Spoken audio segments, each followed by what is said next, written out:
Survive the year. That was my gym's only entry in its annual plan back in 2014. If that's you, Chris Cooper's complete 12-month annual plan for gym owners is out. You can get it at gymownersunited.com, and this document can help you crush it in 2025. But what does a gym annual plan look like for an owner who's not struggling to stay afloat, like someone who's thriving? Well, Joleen Bingham is going to show us. She's a very successful gym owner. She's one of the leaders of our Tinker program, and that program has produced 56 millionaires and counting. We add them every single month, and these owners have incredible annual plans. So I want to show you what's possible at the top levels of gym ownership. This is Run a Profitable Gym. I'm Mike Warken, and please hit subscribe so you don't miss a single show. Joleen, I know that you are a planner. I know you've got documents galore. Are you ready to show gym owners what top gym owners do? I am. This stuff really gets me excited. Yeah, I know you are. Like, I love talking to you about this stuff because you're so detail oriented and it's so helpful for gym owners. So let's dig into it and let's let them know what you can actually do. What are some of the, I want to give people sort of the cherry on top first. Like, what are the huge successes that you've seen from a Tinker level gym owner when they create an annual plan? Like, is it massive revenue? Is it more free time? Is it vacations in like the Caribbean? What is it? I think it's all of it, right? Like you hit on the head there. At the Tinker level, it's more about getting to choose where you're spending your time and what you're dedicating your time to. And some people want to spend that in growing their business. So in the first year in Tinker, gyms typically grow by an average of 30%, right? Which is a pretty significant number when they're already at a high level. Because like Tinker level is like, we want about $100,000 of net owner benefit to get to your level, more or less. And then to tack 30% onto these things, that's incredible. Yes, it is. And some people, it is having that lifestyle, taking those vacations, being home with their kids, not going into work on Mondays or Fridays or whatever it is that you choose. But what it really starts with, and I think what really makes it so successful that we do at the Tinker level, is we look out 3 years for their vision and where they want to be. Oh, so it's not just 1 year. Yeah, we're future planning. Now, we don't have all the details. Like, we don't know what they're going to do in January 3 years out, right? Or February 3 years out, but it's having the details. And it's really involving staff. And that's one of the other huge successes, is that we've seen people be able to provide and give their staff $100,000 a year careers. Yeah, that's pretty cool. Average gym owner earnings in most gyms in our State of the Industry report, average gym owner earnings are nowhere near $100,000 for a top staff person. I think they're around $30,000 or $40,000 or something lower like that. So to triple that, give a staff member a great career that allows you to do whatever you want with your time. That's a pretty huge accomplishment. And the basis of this is really annual plans and even a 3-year plan. Yes. Yeah, I would say the basis of that is definitely the annual plan. We just need to know where they're going 3 years out. So those are the rewards, listeners, that's possible. It's essentially freedom of time. You can decide what you want to do. Do you want to work on your business? Cool. If you don't, do you want to delegate that and go to the beach with your kids? You can do that too. You have lots and lots of options. Do you want to open another business? All sorts of things on the table here, but you can't do it while you're spinning plates like I was doing in 2014 and just hoping that tomorrow the roof didn't cave in. So what are the main differences in an annual plan created by a newer gym owner and an elite gym owner? Like, is it detail? Is it scope? What is it? I think it's a little bit of both. At the core, they're the same, right? At the core, we have to talk about marketing. We have to talk about retaining clients that we have. We have to train our staff. But once your business hits that level, once you are making 100K or close to that, once you have staff, you have to actually involve them. So that's one of the main differences that I've noticed, is when we hit a level where we're more, and not even elite, but where we're bringing in the amount that we want for ourselves and we're starting to provide careers for our staff, they have to be involved. We have to plan for their growth to keep them. We have to plan for when they want to make more money, right? I just had a staff member come to me and say, hey, this is what I want to make next year. Okay, well, we need to talk about that and where it's going to fit in the annual plan. I think it also, we add more detailed key performance indicators, or KPIs. So where in the beginning, you might be talking about, well, how many new members do I need? Or what is my average revenue per member? Now we might be dialing it down and saying, okay, what am I spending on marketing? How many clients do I need to bring in from that? And which area of marketing are each of my things, or clients, not things, we're talking about people, where are each of them coming from? So it just gets a little bit more detailed and a little bit more extensive. Okay, so that's interesting. So again, for me, it was like, how can I get a couple more members next month, or how can I, get a few people into this challenge that I'm running or something like that. But at an elite level, you're now looking at how can I use the resources available to me, which could be, anything that you've purchased for your gym, but also your staff people. They're huge resources. How can I use them to generate more revenue and create careers and so forth? And I guarantee, I know the answer to this already. I won't even ask you. I guarantee when that staff member came to you and said, I want to make more money, you pulled out a career roadmap sheet and said, here's how we're going to do it, right? Yes. Yeah. So we still have more work to do on it. I'm not finished with it yet, but I know the number they want to make. And already in my mind, we're sitting down and planning out like, okay, you want to make this much, this is where it comes from, right? Because you can't coach 60 hours a week on the floor. Yeah, like owner operator modeler, when you start up, you're doing all the things, wearing all the hats. You can do that. Like hard driving gym owners work really hard and they'll put in those 60-hour weeks and so forth, but that's just not sustainable long term. And eventually, if you want to grow past a certain level, like to get past that 100K mark, you just can't do all the stuff. You need help. And that means that you have to be a CEO and you have to manage a team. And this is all the big level stuff that we're talking about. So where my annual plan survive the month, now we're talking about like 3-year visions and so forth. So what is a top gym owner trying to accomplish with this annual plan? Like what's the main goal that they're trying to get out of sitting down and doing this 1 and 3-year planning? I think, two different things. I think growth, right? Like we're business owners. We always want to grow. And of course we go through periods where we want to maintain because we're growing in other areas, but growth and focus. So an annual plan is perfect for maintaining your focus. And it doesn't matter what level you're at, whether you're at a new gym owner level or you're at an elite level, that the focus is growing your gym, growing your staff, getting more revenue or more net owner benefit. And then what we add on at the tinker level is, okay, now that we're making more of this, where do we plan to put our money for the year to provide for our future, right? So that now becomes part of our annual plan as well. It is, what is our investment strategy? What is our strategy for lifestyle? Where do we want to be? Do we have other areas of scaling? So it now involves looking at, are we opening another business or are we staying focused on our main one because we haven't hit all our targets there yet? Mm-hmm.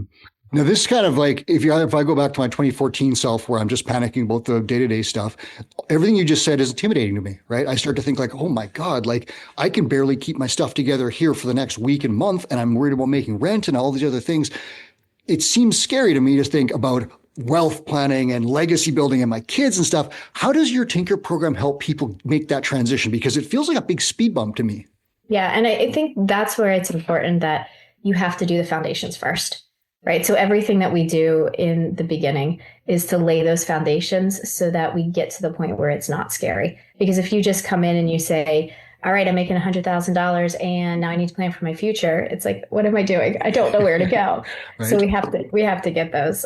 What we do at a transition though, once gym owners are at that point, is we do an annual planning session all together as a group. And so we bring in some of these other elements and show people that this might not be where you're at right now, but these are questions to ask yourselves. These are audits. And then we work through it with them one-on-one. Okay. And that's interesting. So listeners, if you don't have the exact details, in our mentorship program, we have different stages that you go through. When you reach a stage where you've got your stuff together, your business is kind of running without you or with as much effort as you want to put into it, you're making a good income and you might be thinking about what's next. That's where the Tinker program comes in.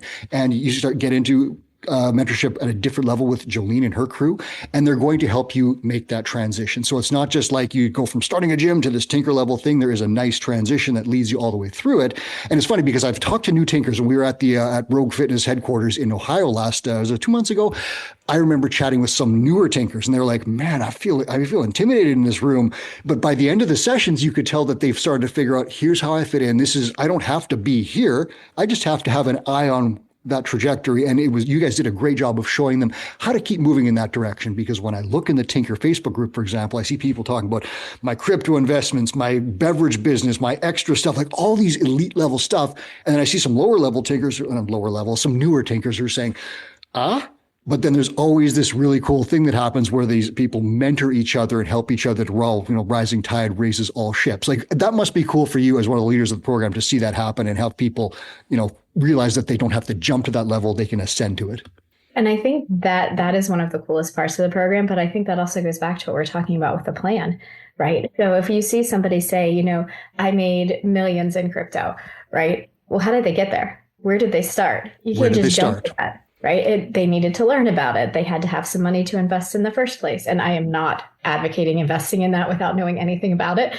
But really, it comes from the fact if you see all these goals and aspirations, and that's where you have your vision, like that's where I want to be. I'm looking at that person who's further ahead of me, and that's where I want to be. Well, let's create your plan each year to get you there. And here's one of the really cool things about that too, is when you see these people posting about, crypto or real estate or whatever it is that they're interested in, they'll inevitably say, and here's a mistake I made that you can avoid if you want to do this too. And sometimes those mistakes that I see that they made, if you avoid them, you'll save like millions of dollars, or you'll get or hours or years of your life of experimenting back. And so some of these tips from these guys, it really, really helps. And I see lower level gym owners ascend even faster because they're avoiding the mistakes that Chris Cooper and I and you made back in 2014, and they're skipping through the bad stuff to get to the good part. And that's pretty cool. Let's talk about essential elements. Annual plan for a tinker. So what are some of the essentials in there that you guys are working through? What are we focusing on? Right. So in Tinker, we focus on 4 different areas. So we're focusing on their lifestyle. We're focusing on growing their leadership. We're focusing on growing their wealth, and then scaling in their business. So those are the 4 main areas that we're talking about. It doesn't mean that they all are as involved as the others, but we want to make sure that they're addressing and balancing all different ones. So in lifestyle, we might talk about what are your non-negotiables? What are the things that you need in your life to still enjoy your business and still get happiness from your business? Like weekends with kids and stuff, right? Yeah. Weekends with kids, vacations, a month away from the gym, moving to a whole nother state, all of those different things. And some of them, it might be, I love being in my gym and I want to go there every day and I'm going to do that. I want to coach the morning class. There's a few of those. Yeah, there are people who love to do that. It lights them up and it makes the rest of their day good. And so we want them to keep doing that. Leadership, we talk about what growth do you need to have over the next year? What are your weaknesses? Right? We've noticed a lot of times when people get stuck in their gyms, when they're kind of stuck at a revenue level, they just can't get above it, especially at Tinker. It's usually some leveling up of leadership they need to do. They're holding their business back, right, for themselves. Yeah, you fix the owner, fix the business, right? Okay. Chris talks about that a lot. So we do a hard dive inward of what are we doing that we need to either get better at, stop doing, start doing, all those things. In wealth, it's really looking at like, where are we at net worth wise? Where do we want to be? What steps do we need to take? That one's pretty cut and dry, and we make recommendations and help people with that. But scale is really the big one, because it could be we're growing your current business, and then we do all the things that are in the regular annual plan for everybody. We just might layer on some more marketing strategies. We might layer on some more staff development. But then we look at, well, does your vision really involve multiple gyms? Does your vision involve multiple businesses? Do you want to go open something completely unrelated to fitness? Or do you want to just grow horizontally within your own, right? So key elements in that are staff development. Are you developing your staff enough to get where you want to be? Right? That's the big one, I think. And that's the one that gets forgotten. Like, we can market, everybody knows marketing strategies. We talk about it all the time. We know how to get new clients in, but how do we develop our staff so that we can handle the new clients and go where we want to be ourselves? And that's really interesting, because some of the stuff you talked about is really mechanical, right? So like the idea of like investing money, there are conceptual stuff there, but it becomes mechanical, where it's like, I have done this research and I see a 7% return on this thing, and away you go. And like, you can do other things like, I have a gym running this, if I duplicate this and do this, like you can, those are very like mechanical things you do on a spreadsheet. The concept of leadership and personal development, that's a different one. And that's really fascinating because, Chris Cooper's very much a data-driven guy. He doesn't like the ethereal stuff of like, rah, just try hard and be all that stuff. It doesn't really work. But at the same time, there is that real element of personal development, because if you can't lead your team, inspire your team, provide careers, you can't build a business. And so that's a really interesting thing. Like when you talk about, say, spreadsheets, I'm like, okay, cool. When you talk about looking at yourself and saying, how am I screwing up this business and holding it back? That's scary, right? Like, have you seen people look at themselves and just like almost in tears try to put this stuff back together again to figure out how to go forward? Yeah, actually, we had a question like that come up in the group yesterday, right? A very vulnerable question about themselves and leadership and wanting to continue. And I think that they were vulnerable enough to ask it, but you could tell, and you could even feel the emotions just coming through the message. When we have these conversations in person, people have cried, right? And not to say that that's an intention, but the emotion is there. It doesn't matter, male, female, whatever. The emotion is there, that they recognize that they have something to work on. And when they have that realization that it's something that they can fix and work on and move further in their gym, it's this huge relief almost. Like, I finally have figured it out. I know what to do. I know I can fix it. It just takes the work. Yeah, and it's such an interesting thing because it's so common at that lower level when you like, so let's say you're a founder and you start your business, wear all the hats, then you start hiring a few people.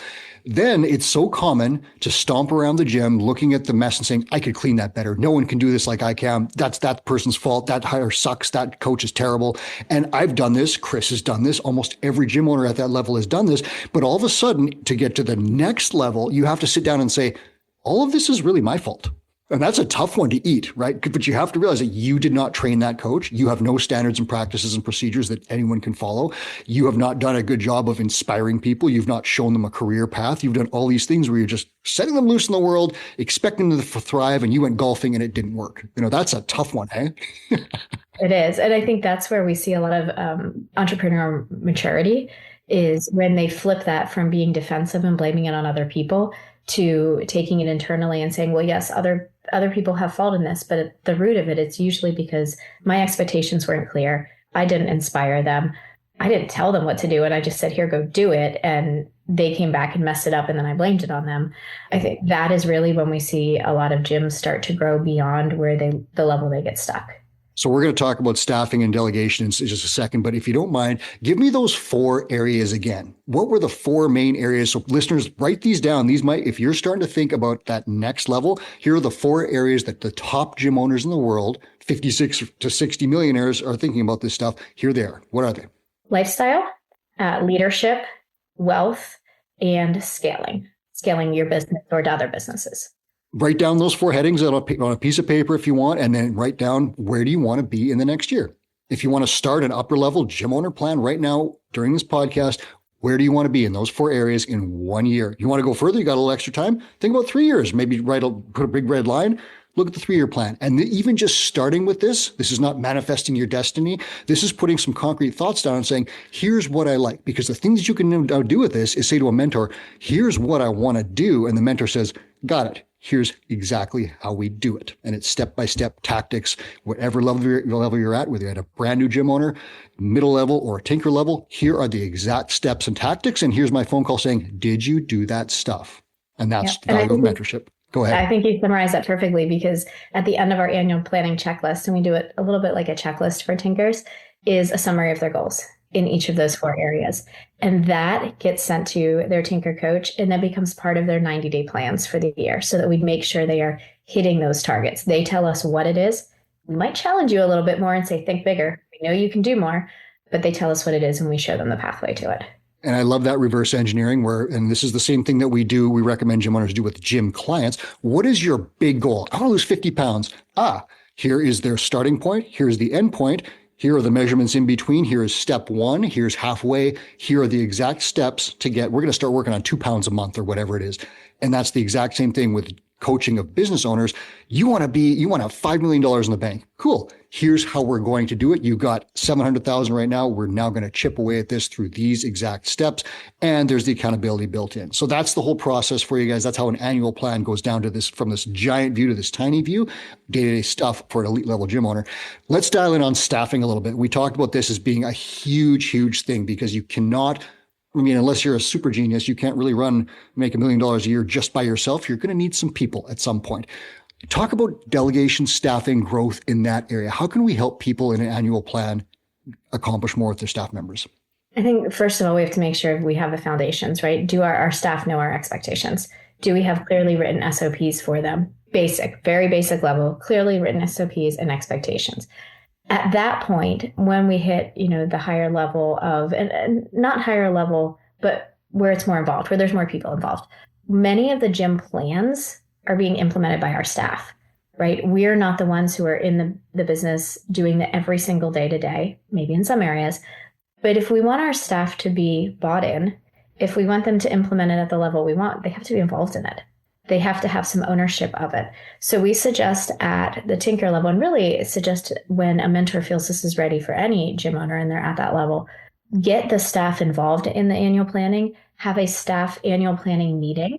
So what a lot of us do is we'll do the annual plan ahead of time. We'll go into it knowing where we think it's going to go, but we don't tell our staff at all. We don't tell them anything, and we let them show their talents, show their love, show their interests, be a part of it. Many of us have extremely talented and high-level staff. We've got GMs, we have training directors, And they're so creative and we want to utilize that. So we let them have suggestions. Now, at the end of the day, it becomes our plan and our business to make sure it fits in the vision of, but there's much more buy-in when we bring them into it.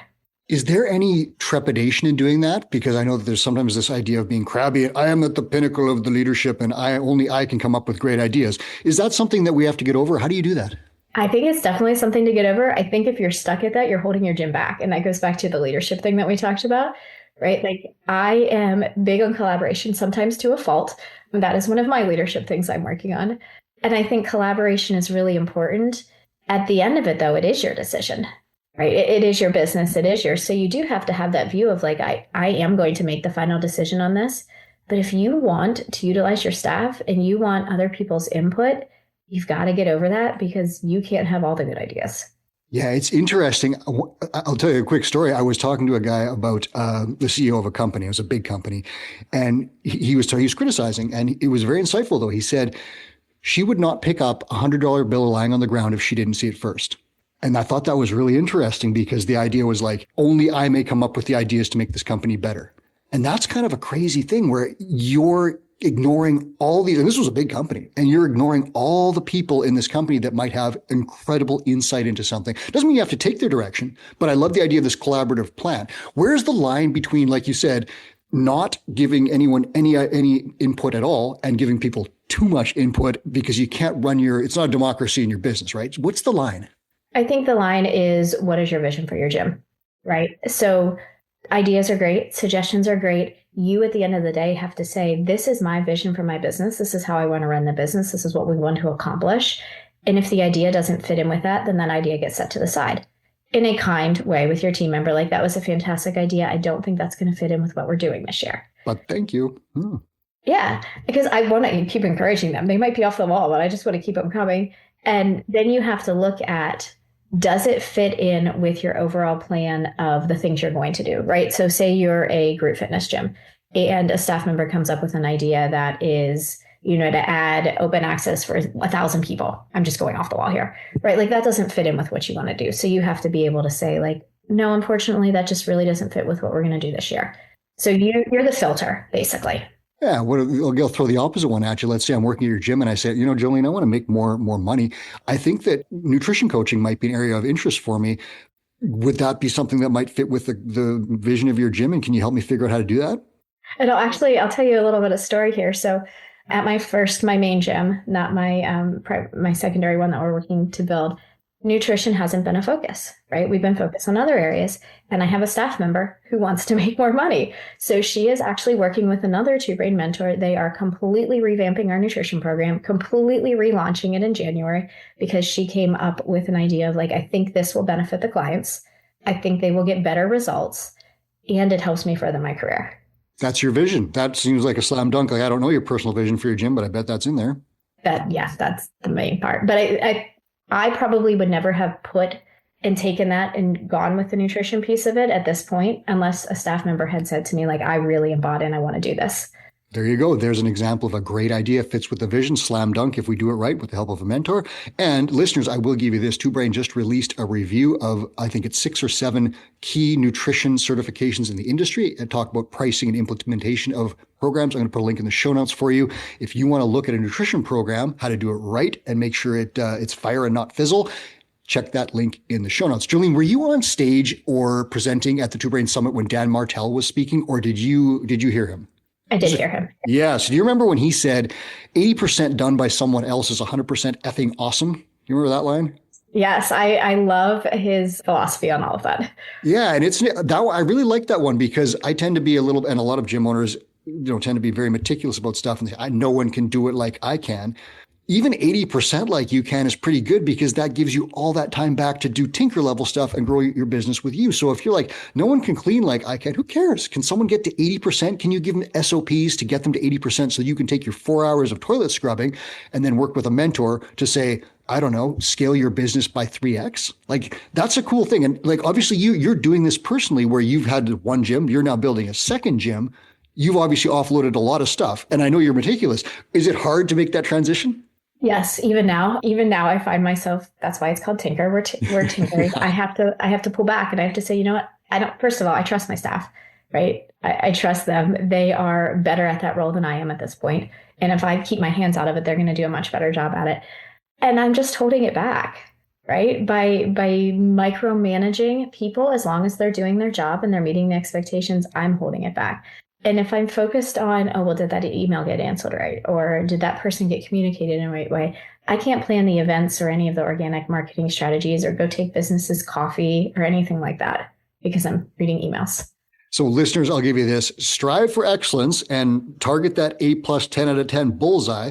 But if your staff members get to 80%, don't heckle them on it. Just, keep pushing at career roadmap meetings and staff reviews and evaluations and so forth. Keep going for that 10 out of 10. But if someone scores an 8, that's a huge win because you didn't have to do the stuff, right? Oh, I would have done it this way, but it would have taken you 3 hours of your time that you could have spent 10x in your business or whatever. So really start to look at what's good enough. And again, aspire to greatness, but sometimes good enough, 80% by someone else is 100% awesome. Dan Martell, check him out. He's one of Chris Cooper's original mentors.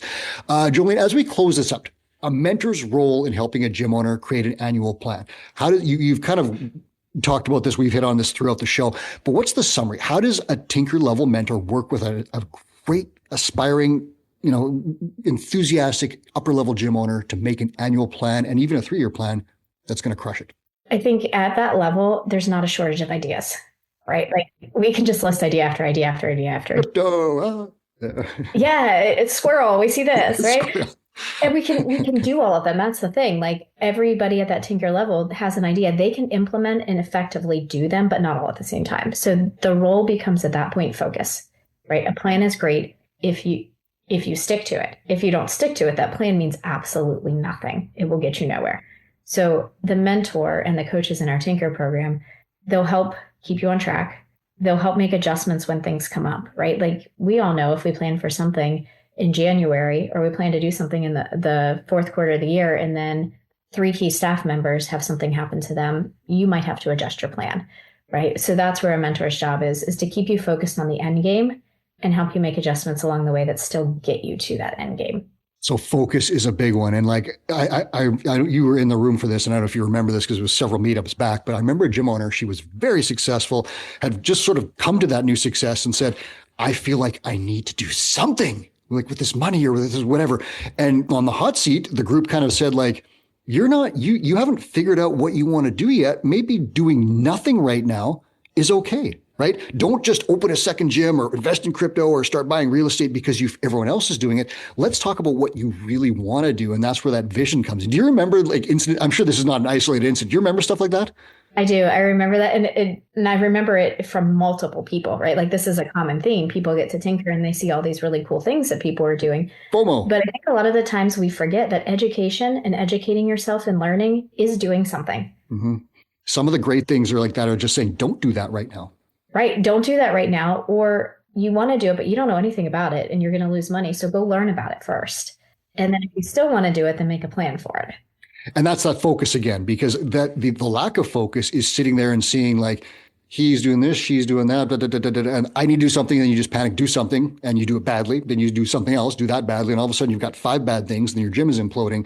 And that's very common too. When people reach this level of success is to just be overwhelmed by the options that are out there and do too much stuff. And then the golden goose, which is essentially the gym, dies, right? And the Tinker program is essentially set up to stop that, to keep the golden goose going, make more of them rather than let things blow up. Because, that lack of focus, how common is that in the industry? It must be, especially for top gym owners, it must be so, so common. For successful entrepreneurs, it's really common, right? It's just because you have so many ideas filtering through your head. You're very creative. I can make money doing this, this, and this. Or people now see you being successful and then they bring you a ton of opportunities. And so you have opportunities coming your way for investments that you didn't have before, for new businesses that you didn't have before. And you have to be able to filter them out and say okay, my golden goose, my gym, it's at a level where I can handle that. I have the staff in place. I have the leadership in place. I can go duplicate it or do other things. Or I'm not ready for that yet. I want to do that a year from now, but I gotta focus on this for a little bit longer. What a crazy mind shift that must be to be a gym owner. And then you get to a level where your gym is so great that people come up to you and say, hey, do you want to invest in my coffee shop? And you're like, what do you do? That's so far outside your skill set. But yet at the Tinker level, I see the people in this room where they're like, I got this pitch. I evaluated it like this. I ran it past my mentor. I looked at this expert. I checked out the Tinker resources. I looked over it in our weekly group. It's a no. Or this thing is solid and I've decided this fits with my vision. And yeah, I am going to invest in this and here's how we're going to do it. Like that must be so cool to watch that happen. It is. And it happens so much more often than people think about. In the last week, I've talked to 2 gym owners about evaluating businesses. And the one is a slam dunk. Like they are going to move forward with it. Honestly, if they hadn't seen it, I would have loved to have been part of it. Like a slam dunk that they got approached by. Yeah. And the other one is just at the beginning of evaluating it. Gym owners have found that when they're at high level and successful, other local gym owners who aren't as much will, when they're ready to exit, will go to them and ask them to buy their businesses. And that's really, really cool because you have that whole system now. And I know there's tons of resources in this. And it's not like, is this a good business? It's spreadsheets, documents, analysis, projections, the whole thing. Like, is this a good investment by the numbers? Do I not? Because like back in the day, I remember this was maybe 2010. I remember meeting some of the first people that had opened their second CrossFit affiliate. And they were like these like legendary people who had 2 affiliates. That was just like, but they didn't do it on metrics and numbers and so forth. They just opened a second gym. And guess what happened? One was bad. The one supported the other one. The bad one died and almost took this first. Like we've seen that so many times in this process. Now it's so easy to start looking at metrics and numbers and say, this is a great deal or not. And it's so cool how your Tinker level mentors evaluate people like that. Give these people one more time the 4 things they should be thinking about as we send them out the door. I want you guys, listeners, take a piece of paper, write these 4 things that Joleen is saying down, and then sit down. 1 year, where do you want to be? Joleen, what do you got? 4 things. Like lifestyle. Where do you want your lifestyle to be? Not just vacations. Where do you want your happiness to be with lifestyle? Leadership. What do you need to do to grow as a leader to lead your team and your business? Wealth. Do you have a plan for your future and for your family and your legacy? And then scale. What do you need to do in your current business, or what is your plan for growth beyond that? Those 4 areas, if you start putting down 1 year where you want to be, you are going to make some progress toward that. And I'll tell you this on the way out the door, if you do not know how to get from where you are to what you've put down on that sheet in 1 year, a two-way mentor can help. Book a call via the link in the show notes. You can literally take this piece of paper and say, this is the stuff I want to do in a year. And we'll talk to you about how we can make it happen step by step, starting from where you are to where you want to be, and where you eventually, you're probably going to run into Joleen somewhere along that journey. Thank you so much, Joleen, for being here and sharing all this stuff. I hope 2025 is great for you and yours and for all the Tinkers that you're leading. Thank you. Have a great day. You too. That was Joleen Bingham. She's leader of our Tinker program for upper-level entrepreneurs. I'm Mike Workin, and this is Run a Profitable Gym. Thanks for being here, watching or listening, whatever you're doing. Please hit subscribe on the way out the door so you don't miss a single show just like this. And now, here's Two Brain founder Chris Cooper with a final message. Hey, it's Two Brain founder Chris Cooper with a quick note. We created the Gym Owners United Facebook group to help you run a profitable gym. Thousands of gym owners just like you have already joined. In the group, we share sound advice about the business of fitness every day. I answer questions, I run free webinars, and I give away all kinds of great resources to help you grow your gym. I'd love to have you in that group. It's Gym Owners United on Facebook, or go to gymownersunited.com to join. Do it today.